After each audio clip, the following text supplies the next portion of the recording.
Hello friends, welcome back to my channel SK facts. आज का video है एक बहुत ही फैसिनेटिंग जर्नी की शुरुआत, जहां हम एक्सप्लोर करेंगे दुनिया के सबसे ठंडे शहर याकुत्स्क के बारे में। इस शहर की एक्सट्रीम ठंडक, यूनिक लैंडमार्क्स और लोकल लाइफस्टाइल के सीक्रेट्स को आज हम डिटेल में अनकवर करेंगे। तो बिना किसी देरी के let's dive into the Frosty world of Yakutsk. Number 1, Yakutsk, जो है रशिया में स्थित। यहाँ पर ठंडक इतनी है कि विंटर्स में टेम्परेचर -50 डिग्री सेल्सियस तक गिर जाता है। चलिए समझते हैं इस ठंडे शहर के कुछ और इंटरेस्टिंग फैक्ट्स को। Location of Yakutsk. सबसे पहले बात करते हैं इस जगह के लोकेशन की। याकुत्स्क रशिया में साइबेरिया रीजन में है। ये शहर लेना रिवर के किनारे बसा हुआ है। लेना रिवर यहाँ की एक मेजर रिवर है, और जब ये रिवर फ्रीज हो जाती है विंटर्स में, तो इमेजिन करो पूरा शहर एक स्नोई वंडरलैंड में कन्वर्ट हो जाता है। Temperature in winters. अब बात करते हैं इस शहर की विंटर्स के ठंडक की। सोचो -50 डिग्री सेल्सियस। ये टेम्परेचर हमारी नॉर्मल सोच से बहुत अलग है। लोगों को यहाँ रोज रोज इस एक्सट्रीम ठंडक के साथ डील करना पड़ता है। इस टेम्परेचर में आपके गाल पर ठंडक का एहसास होना, या फिर एक कप चाय को देखते ही वो ठंडक का जादू, ये नॉर्मल है यहाँ। Impact of extreme cold. इस एक्सट्रीम ठंडक का असर कैसे पड़ता है, ये समझने के लिए इमेजिन करो कि आपका थर्मोमीटर -50 डिग्रीज दिखाता है।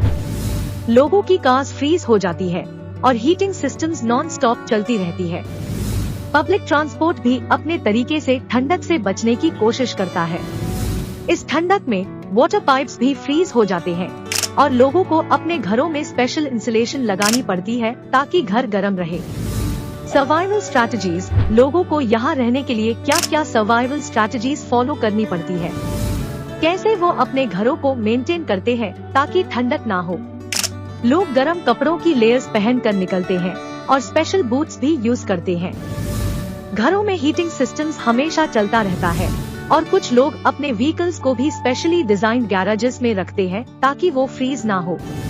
Number 2, extreme weather conditions in Yakutsk. Friends, अब हम एक्सप्लोर करेंगे याकुत्स्क की एक्सट्रीम ठंडक का राज। इस फ्रीजिंग वेदर के पीछे का साइंटिफिक एक्सप्लेनेशन समझे और देखे कैसे लोग यहाँ इस ठंडक के साथ कोऑपरेट करते हैं। चलिए डिटेल में समझते हैं scientific explanation of extreme coldness. आइए समझते हैं कि याकुत्स्क इतना ठंडा क्यों होता है। इसकी वजह है जियोग्राफिकल लोकेशन और Siberian weather patterns. Yakutsk Arctic circle के करीब है, जिसका मतलब है कि यहाँ समर्स भी थोड़े ही गर्म होते हैं और विंटर्स में टेम्परेचर इतना गिर जाता है। साइबेरियन हाई, एक वेदर सिस्टम, यहाँ की ठंडक को और भी बढ़ा देता है। ये कॉम्बिनेशन ऑफ फैक्टर्स याकुत्स्क को बना देता है दुनिया का सबसे ठंडा शहर। पर्माफ्रॉस्ट। याकुत्स्क का एरिया पर्माफ्रॉस्ट से भरा हुआ है, यानी कि जमीन हमेशा फ्रोजन रहती है। ये पर्माफ्रॉस्ट भी ठंडक को स्टोर करता है और कंट्रीब्यूट करता है इस एक्सट्रीम ठंडक में। इसका इम्पैक्ट पड़ता है आर्किटेक्चर पर, क्योंकि घरों को स्पेशल फाउंडेशन की जरूरत होती है। Heating systems. घरों में हीटिंग सिस्टम्स नॉन स्टॉप चलते हैं और कुछ लोग अपने घरों को जियोथर्मल हीट से वार्म रखते हैं। व्हीकल्स भी स्पेशली डिजाइंड होते हैं, जिसमें हीटिंग सिस्टम्स होते हैं ताकि वो फ्रीज ना हो। यहाँ की इनोवेटिव टेक्नोलॉजी ने लोगों को ठंडक से बचने में काफी मदद की है। Winter sports and activities. Interesting बात ये है कि लोग यहाँ एक्सट्रीम ठंडक को भी एंजॉय करते हैं। आइस फिशिंग, आइस स्कल्पटिंग और डॉग स्लेडिंग जैसे विंटर स्पोर्ट्स यहाँ बहुत पॉपुलर है। इससे लोगों ने ठंडक को अपने फेवर में कन्वर्ट किया है, making the most out of the unique weather conditions. Number 3, unique landmarks in Yakutsk. Friends, अब हम एक्सप्लोर करेंगे याकुत्स्क के कुछ और यूनिक लैंडमार्क्स को, जैसे कि पर्माफ्रॉस्ट म्यूजियम और लेना पिलर्स। इन प्लेसेस की ब्यूटी और इम्पोर्टेंस को समझे, चलिए और डिटेल में जानते हैं।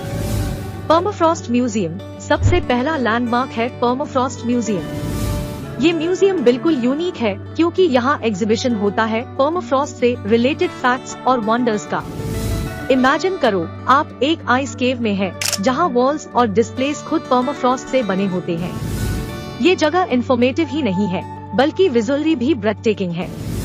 म्यूजियम के अंदर आप देख सकते हैं frozen fossils, mammoth skeletons, and और भी चीजें जो पर्माफ्रॉस्ट के अंदर प्रिजर्व्ड है। लेना पिलर्स दूसरा लैंडमार्क है। लेना पिलर्स ये एक नेचुरल रॉक फॉर्मेशन है जिसकी ब्यूटी का कोई कंपैरिजन नहीं है। लेना पिलर्स लेना रिवर के किनारे एक जगह है जहां high and slender rock formations hundreds of feet तक एक्सटेंड होती है। इस जगह की ब्यूटी के लिए वर्ड्स कम पड़ जाते हैं। यहाँ के रॉक्स का कलर चेंज होता रहता है और सनसेट के टाइम ये जगह और भी मैजिकल दिखने लगती है। लेना pillars UNESCO world heritage site भी है, showcasing it's global significance. Importance of permafrost museum. Permafrost museum की इम्पोर्टेंस क्या है? ये जगह लोगों को अवेयर करती है पर्माफ्रॉस्ट के इकोलॉजिकल सिग्निफिकेंस के बारे में। इसके थ्रू लोग समझ सकते हैं कि कैसे पर्माफ्रॉस्ट कंट्रीब्यूट करता है एनवायरमेंटल बैलेंस में और इसके थॉइंग का इम्पैक्ट क्या हो सकता है। म्यूजियम में आपको मिलेंगे रिसर्चर्स के स्टडीज और प्रोजेक्ट्स के इंसाइट्स जो एनवायरमेंटल कंजर्वेशन में हेल्प करते हैं। ब्यूटी एंड सिग्निफिकेंस ऑफ लेना पिलर्स। लेना पिलर्स की ब्यूटी का कोई मैच नहीं है। यहाँ आने वाले लोग जियोलॉजिकल मार्वल्स ही नहीं देखते हैं बल्कि ये जगह एक स्पिरिचुअल इम्पोर्टेंस भी रखती है लोकल कल्चर्स के लिए। इस जगह के रॉक फॉर्मेशंस के शेप्स और कलर्स का एक्सप्लोरेशन भी एक फैसिनेटिंग एक्सपीरियंस होता है। लेना पिलर्स की ब्यूटी का एक और इंटरेस्टिंग पार्ट ये है कि यहाँ के रॉक से एंशिएंट फॉसिल्स भी मिलते हैं जिसे साइंटिस्ट्स और रिसर्चर्स को इंसाइट्स मिलते हैं अर्थ हिस्ट्री के बारे में। Connecting with nature. इन दोनों लैंडमार्क्स की एक इम्पोर्टेंट बात ये निकलती है कि याकुत्स्क के लोग नेचर के साथ कैसे जुड़ते हैं। ये प्लेसेस टूरिस्ट के लिए ही नहीं है बल्कि लोकल्स के लिए भी एक कनेक्शन का सोर्स है जो अपने शहर के यूनिक वंडर्स को अप्रिशिएट करते हैं। इससे भी दिखता है कि याकुत्स्क के लोग अपने नेचुरल सराउंडिंग्स को प्रोटेक्ट और वैल्यू करते हैं। नंबर 4 लोकल लाइफस्टाइल इन याकुत्स्क। फ्रेंड्स, अब हम एक्सप्लोर करेंगे याकुत्स्क के लोगों की लाइफस्टाइल और उनके ट्रेडिशनल वेज जो इन हार्श कंडीशंस में भी थ्राइव करते हैं। चलिए इनकी जिंदगी के और कुछ इंटरेस्टिंग फेसेट्स को समझते हैं। Adapting to extreme weather. ये लोग जानवरों की तरह अपने घरों को भी वार्म रखते हैं ताकि ठंडक उनके अंदर ना घुस सके। इसमें एक और इंटरेस्टिंग चीज है कि लोग यहाँ अपने घरों को एक दूसरे के करीब बनाते हैं ताकि वार्मथ शेयर हो सके।